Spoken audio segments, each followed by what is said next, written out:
এই পৃথিবীতে একটি অদ্ভুত নিয়ম আছে। মানুষ বলে কাঁদবে না, স্ট্রং হও, এত অনুভূতিশীল হলে চলবে না। ধীরে ধীরে আমরা শিখে যাই নিজের অনুভূতিকে লুকিয়ে রাখতে। কিন্তু একটি সত্য হলো,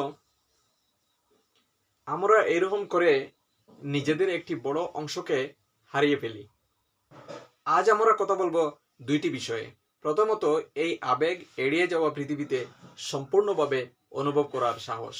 আর দ্বিতীয়ত, নিজের আবেগকে দমন না করে কিভাবে অনুভূতিকে নিয়ন্ত্রণ করা যায়।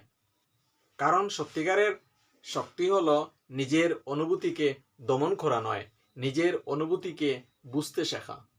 এখন আমি বলবো সম্পূর্ণভাবে অনুভব করার সাহস। আজকের পৃথিবীতে একটি অদ্ভুত ঘটনা ঘটছে। মানুষ কেরিয়ার নিয়ে কথা বলে, মানুষ টাকা নিয়ে কথা বলে, মানুষ সাফল্য নিয়ে কথা বলে, কিন্তু কেহ বলে না দুঃখ নিয়ে, কেহ অনুভূতি সম্পর্কে বলে না, কেহ নিজেকে কিভাবে কন্ট্রোল করতে হয়, নিজের আবেগকে কিভাবে নিয়ন্ত্রণ করতে হয় তাহা নিয়ে কথা বলে না, নিজের বয়কে নিয়ে কথা বলে না। কারণ অনুভূতি দেখানোকে অনেক সময় দুর্বলতা ভাবা হয়, কিন্তু সত্যটা ঠিক উল্টো। অনুভব করার সাহস দুর্বলতা নয়, এটা একটা গভীর শক্তি। যে মানুষ সত্যিই শক্তিশালী, সে নিজের আবেগকে নিয়ন্ত্রণ করতে পারে, সে নিজের ভয়কে স্বীকার করতে পারে, বলতে পারে হ্যাঁ আমি কষ্ট করছি, হ্যাঁ আমি দুঃখ পেয়েছি, হ্যাঁ আমি এই ক্ষেত্রে ভালো অনুভব করছি।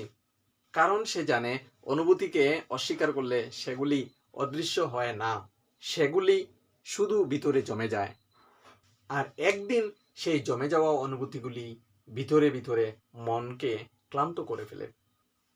আমরা দেখছি অনেক মানুষ নিজের অনুভূতিকে ভিতরে চেপে রাখে, কাউকে বলে না। এগুলি ভিতরে ভিতরে নিজের মনকে অশান্ত করে তোলে আর এত বেশি কষ্ট পায়, যাহা অনেক সময় নিজের শারীরিক, মানসিক এবং বিভিন্ন ধরনের রোগ সৃষ্টি হওয়ার কারণ হয়ে দাঁড়ায়। কিন্তু একটি জিনিস আমি বুঝতে পেরেছি, যে মানুষ নিজের অনুভূতিকে কন্ট্রোল করতে পারে সে কিন্তু অনেক শক্তিশালী। কারণ সে এই অনুভূতি বোঝার কারণে যে পজিটিভ সাইড আছে সেইগুলি সে অ্যাভেল করতে পারে, সেইগুলি সে পেতে পারে। তাই অনুভূতিকে সম্পূর্ণভাবে ফিল করাই সবচেয়ে বেশি শক্তিশালী ব্যাপার। এখন আমি বলবো কিভাবে নিজের আবেগকে নিয়ন্ত্রণ করা যায়। এখানে একটি গুরুত্বপূর্ণ পার্থক্য আছে অনুভূতিকে দমন করা আর অনুভূতিকে নিয়ন্ত্রণ করা।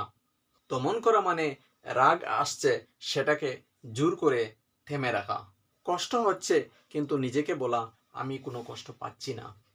এতে অনুভূতি চলে যায় না, এগুলো ভিতরে জমা হয়ে যায়।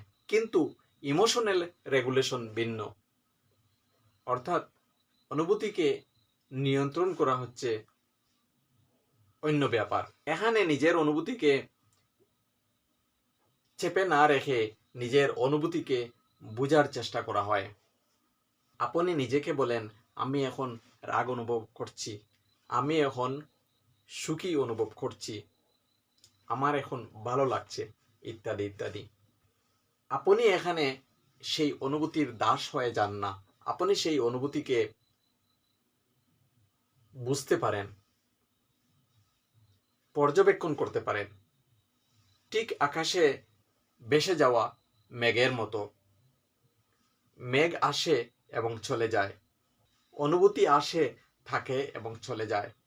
এখন আমি একটি শক্তিশালী বিষয় বলবো, সেটি হচ্ছে the quiet power of emotional awareness.